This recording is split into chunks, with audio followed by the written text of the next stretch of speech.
My Uber driver took a wrong turn and never stopped driving. Chapter 1. The Ride Begins. It was past midnight when I booked an Uber to take me home. I had just finished a late shift at work, exhausted and barely able to keep my eyes open. The streets were quiet, the kind of eerie silence that made my skin crawl. I stood outside the building, staring at my phone, watching the tiny car icon inch closer. The driver's name was Victor. The profile picture showed a middle-aged man with sunken eyes and a gaunt face. He had a 5-star rating, so I shrugged off the unsettling feeling creeping up my spine. The black sedan rolled up beside me, its headlights slicing through the dark. "Emily?" he asked in a raspy voice. "That's me," I confirmed, sliding into the back seat. The leather was cold against my skin. The car smelled faintly of pine air freshener, but beneath it, there was something else, a metallic, almost coppery scent.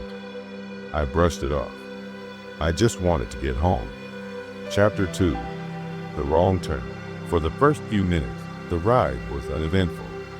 I stared out the window, watching familiar streets pass by. Then, I felt the car veer in the wrong direction. "Oh, I think you missed the turn," I said, leaning forward slightly. Victor didn't respond.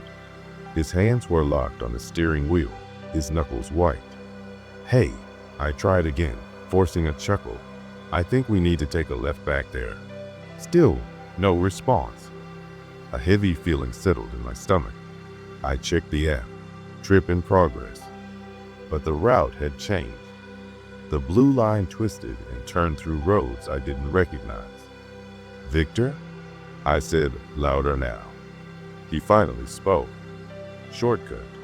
His voice was low, almost a whisper. A chill ran through me. I stared at his reflection in the rearview mirror. His eyes were fixed on the road, but they looked almost vacant, like he wasn't really there.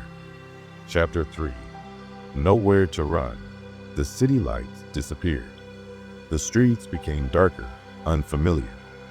We were heading out of town, away from civilization. I pulled out my phone, ready to call for help, but no signal. "What the hell is going on?"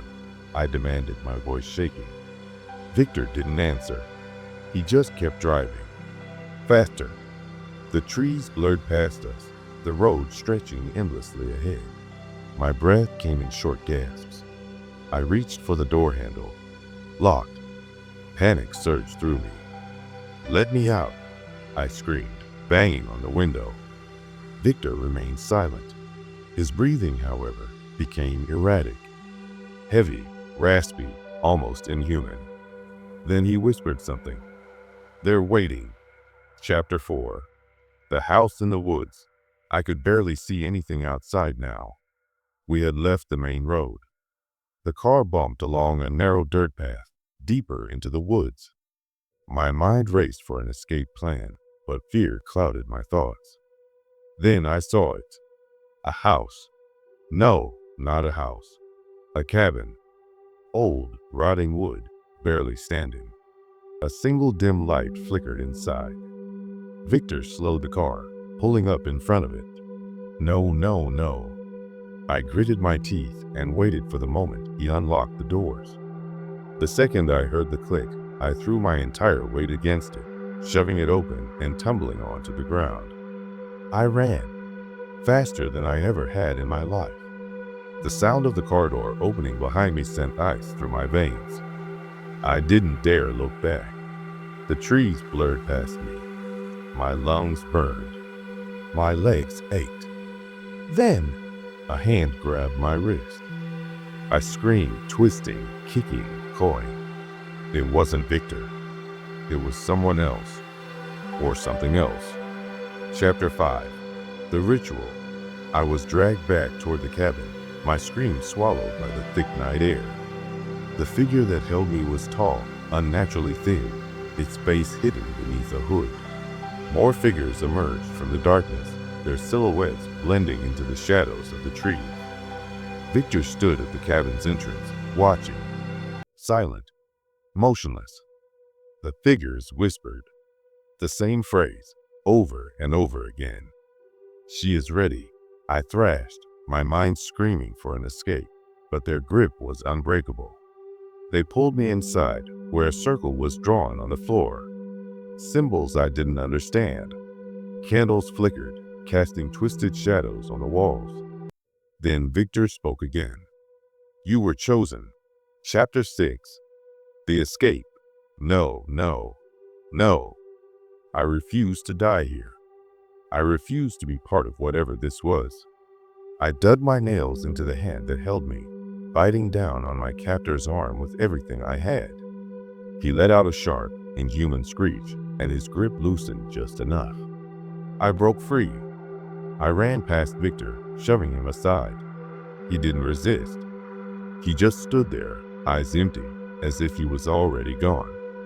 I sprinted through the woods, my heartbeat pounding in my ears. The whispers followed me, growing louder, almost inside my head.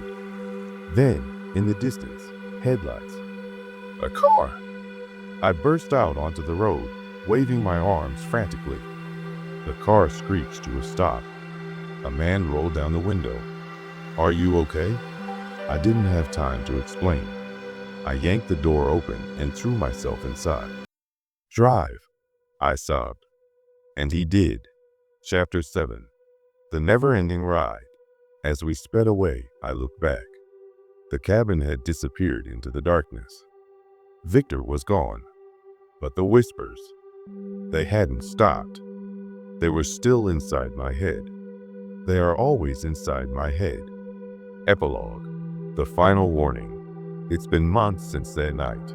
I moved cities, changed my name, and tried to forget. But I never take Ubers anymore. And sometimes, late at night, when I close my eyes, I still hear him whisper, they're waiting.